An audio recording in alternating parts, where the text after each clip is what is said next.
Hey GenderqueerChat, it is Matt, and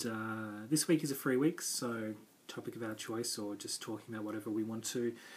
talk about or revisiting previous topics, whatever goes. And I've missed a couple of weeks, so I will probably use this opportunity to talk a little bit about the last couple of weeks' topics. Having said that, I'm not sure if I have much to say, so it's going to be a very short video. Actually, the last couple of weeks have been really interesting topics, and the language one especially was really great to see what everybody had to say about that. There were some really unique and interesting videos and perspectives, and people brought up some quite interesting stuff to do with language. And I actually did make a video that week, but it didn't get uploaded because for some reason it wouldn't upload to YouTube. And I did it with a friend of mine, my housemate actually, who's a bit of a language buff and can speak several languages, and had a bit of interesting sort of stuff to say about the topic and whatever. And I may try and remake that video and put it up at some stage so you get to see that. But one of the things that that I kind of talked about on that video, and something that I still want to share, is to do with like gender neutral pronouns. And a lot was said the other week about that. People had different kind of opinions on the usage, and sort of looked at it from a few different perspectives, especially to do with gender neutral pronouns and the use of like they and them, for instance, which I know several people on the channel, including myself of course, have a preference for when referring to themselves, and like the usage of that. And for me, gender neutral pronouns, the use of they and them, is something that I do feel very strongly about for myself. I know that I spoke a few videos ago about how using those sort of pronouns for myself and others has actually had this weird kind of effect in my mind, whereas I tend to gender neutralize everybody, and in conversation will say they and them rather than gendering people with the appropriate gender that they should be gendered by. So whether or not that's a good thing, it has been an interesting experience, because it points out to me the fact that while a lot of people, and this is kind of what I want to talk about, a lot of people will use the excuse that when you talk to them, and I haven't had a lot of conversation with other people about how I want to be referred to, but when you do talk to somebody and you say, okay, I'm genderqueer, I would prefer gender neutral pronouns, them, they, whatever, people are often reluctant to use those terms, and they'll cite several different reasons or examples why they feel uncomfortable with that. And I can understand, I guess, why people would feel uncomfortable with using those terms, because it's not the way that we usually use the English language. We're so used to gendering things, and in our particular language and culture, when referring to other people, using he and him and she and her, we gender people, and that's just kind of how we do it. So to ask someone to use a different kind of language is, for some people, confronting and a lot of effort, and they don't understand why. And it may even be somehow compromising of their beliefs or the way that they think about things. And so I kind of can understand, and I've given a lot of allowances for people who are unwilling, I mean, some people just outright will say I'm not interested in using their language at all, and won't be open to it at all. I don't think there's any excuse for that, because I think if somebody comes to you and tells you how they identify and ask you to use a certain pronoun or a certain way of treating them, whether it be a genderqueer person or something completely unrelated to gender, like, a person should be able to choose how they be treated, and rightfully expect other people to be okay with that, or if they're not okay with it, at least do make an effort to try and accommodate the way they wish to be treated. But some people will outright say no, they don't understand, they're not willing to do that,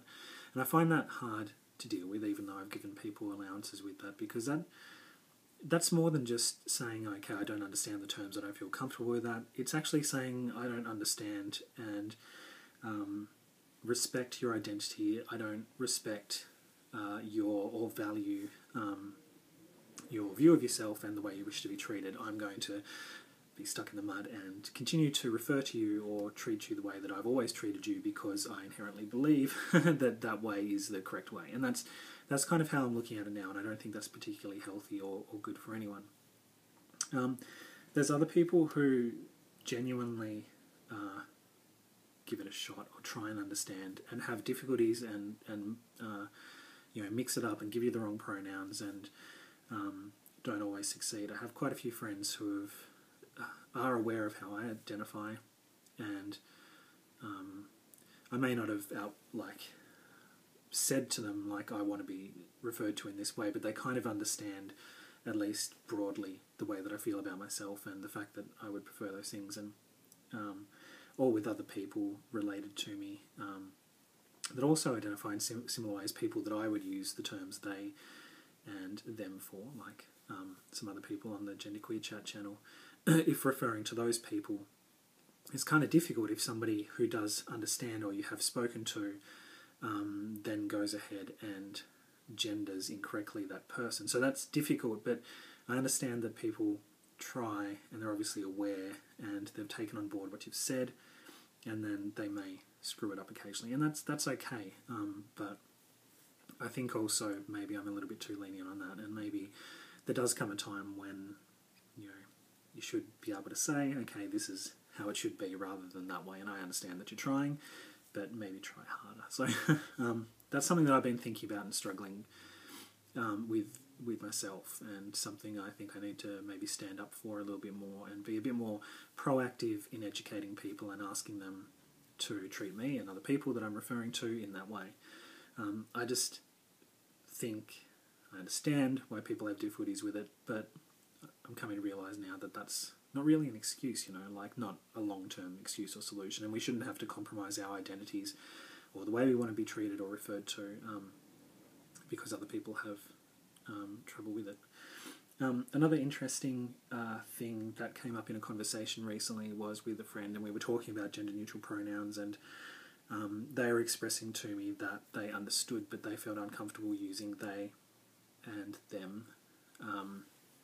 as pronouns for someone because of their personal experience with those terms and having a different experience. And they're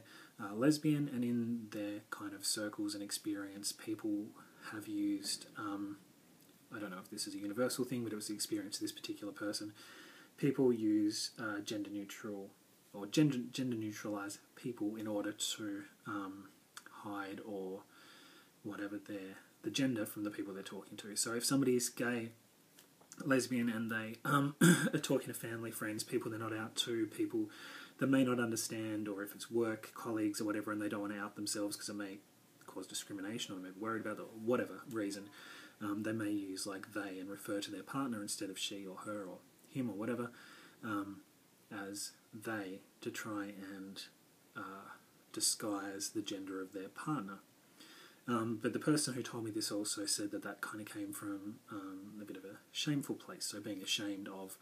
your partner, being ashamed of your sexuality and not wanting to be open about that. So I completely get and understand where that person was coming from in saying that, and that's definite food for thought when using, when I'm saying it should be up to the right of the person to say what they want. I'm comfortable with using those pronouns, and I think they and them should be out there and be used, and not universally, of course, because people have different expectations and what they want to be referred to. But yeah, we also have to take into account that for some people there may be different associations with those words or whatever. So that was interesting. So language is a really interesting topic, and going beyond just the gender neutral pronouns thing. I think Jay talked about this in their video back in the appropriate week when that video was up. Language is a pretty powerful thing, and just identifying as genderqueer or non-binary or gender fluid, or however each of us individually choose to identify, and what those words mean to us and how we internalize that, and sort of the power behind that, is a really powerful thing. The fact that we can invent words or adopt words or use words in different ways for ourselves to help us express ourselves and to help us help other people come to terms with or understand our identities is a really powerful fluid thing, and I like the way that the English language is adaptable enough to evolve and change and be shaped around that. So when you think about it, like 20, 30, 40, 50 years ago, even words like transgender or things to do with different sexuality, those words weren't in common usage. They may have meant different things, and they may not have been as flexible and useful as they are today. So, and with language and acceptance of language, of course, comes acceptance of different identities, and different people and different types of situations and lifestyles. And so I think our language is definitely evolving and changing. It probably just hasn't caught up to the stage where we need it to be, but that's why I think it's important also as genderqueer people, gender variant people, non-binary people, transgender people, to get our language out there, and without being aggressive about it, probably be more forceful about the way we wish to be treated and respected, or those people around us, and really sort of, try more to get that out there and stuff. So that's what I've been thinking about. And that's all I got to say. So thanks for listening, and see you next week.